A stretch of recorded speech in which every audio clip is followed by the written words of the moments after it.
It seems fitting that on the 4th of July, the Statue of Liberty might get a bit more attention than usual. After all, there's really no more enduring and instantly recognizable symbol of America. But this 4th of July was a bit different. This 4th of July, Lady Liberty garnered attention for what a single gutsy protester did, scaling the statue live on TV. That is Patricia Okumu, personal trainer, Staten Island resident, and apparently not very afraid of heights. Ms. Okumu told police that she was protesting the Trump administration's policy of separating migrant kids from their parents, a policy that has left nearly 3,000 children scared and alone in detention centers across the U.S. Ms. Okumu is herself an immigrant. She moved to the U.S. from the Democratic Republic of Congo in 1994 and is now a naturalized American citizen. Though this is Trump administration policy she's protesting, Ms. Okumu says that it was another former White House occupant who actually inspired her to take action. Michelle Obama, our beloved First Lady that I care so much about, said when they go low, we go high, and I went as high as I could. After a more than 3-hour standoff with police, Ms. Okumu finally came down. She's since been charged with 3 misdemeanors, including trespassing, and she has pleaded not guilty. And joining us now is Patricia Okumu in her first TV interview since her big climb, and J.W. Walker, an organizer with the activist group Rise and Resist. Thank you both for being here. Thank you for having us. So, Patricia, I'm going to start with you. You were at the statue, ostensibly to protest the administration policy, but what made you scale the statue? Well, Rise and Resist had been planning this action as far as displaying a banner the way we did. Some people were wearing T-shirts that says "Abolish ICE." And I figured, okay, I've never been to the Statue of Liberty. I don't know. I would love to climb up there with the sign, the banner, but it wasn't something I was willing to discuss with the group because I didn't want to be discouraged. You don't want them to stop you? Yes. Yeah. And what did you think, JW, when Patricia started heading up the statue? Well, the truth is that no one in the group realized that it was Patricia when people first noticed that there was a person up there. And originally, since it wasn't a part of our planned action, we were like, oh, that's somebody else, that's some daredevil. We had no idea. And it wasn't until some of the photographers that were with us used their telephoto zoom lenses and really got a good look at the person that we were like, oh my gosh, that's Patricia. Right. So we had already even issued a statement saying, oh, that has nothing to do with us. That's just some other person. And then once we realized it was Patricia, well, obviously the first thing was a concern about her safety. Sure. And concern that knowing that she was going to be engaging with law enforcement, she's a woman of color that was going to be engaging with law enforcement, so we were concerned about the possibility that she might be injured when she was brought down. Yeah. So we just immediately started trying to find legal assistance for her. Yeah.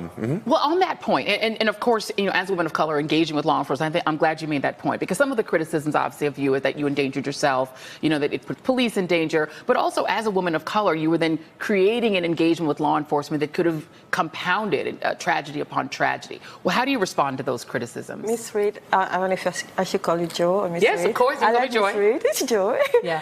I wasn't worried about that. That wasn't the first thing in my mind. My concern was for the kids.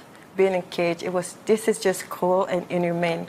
I couldn't live with that. I had to do something. And what was the message that you wanted people to take away from what you were doing? That children don't belong in cages and they needed to be immediately reunited with their families, their mom and dad. And JW, as far as the group is concerned, does this fit with sort of the overall Rise and Resist message? Is this what you want, direct action? Oh, well, that's what we are. We're a direct action group. That's how we were formed. That's what we do. Obviously we were planning a very specific action with the banner drop and with the folks with the T-shirts. We generally don't plan things where people are going to be in any sort of peril or danger.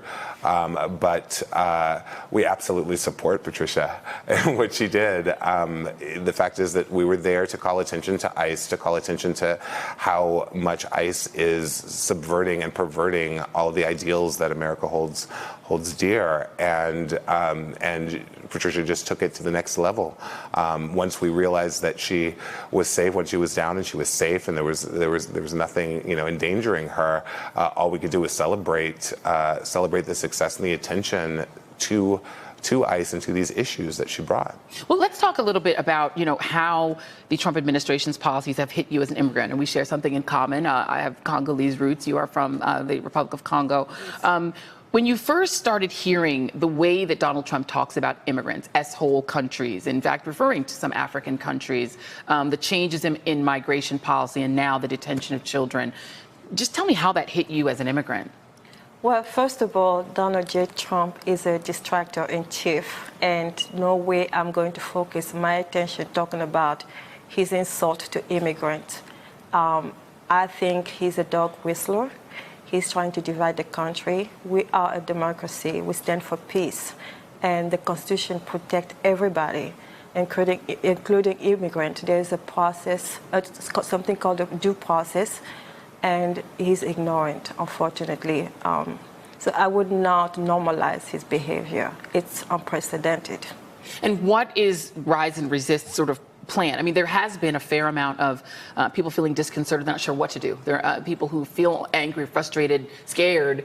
You know, what is the plan that Rise and Resist has? The plan is just to constantly call attention to the sort of crimes against our very nature as Americans that Donald Trump and his administration are committing regularly on a daily basis.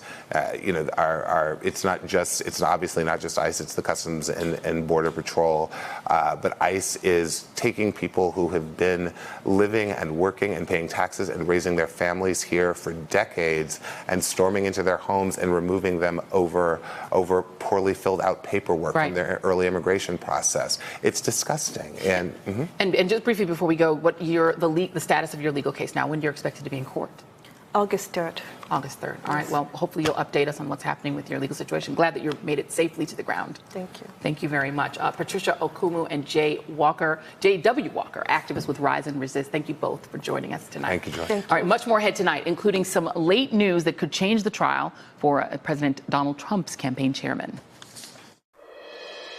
Hey there, I'm Chris Hayes from MSNBC. Thanks for watching MSNBC on YouTube. If you want to keep up to date with the videos we're putting out, you can click subscribe just below me or click over on this list to see lots of other great videos.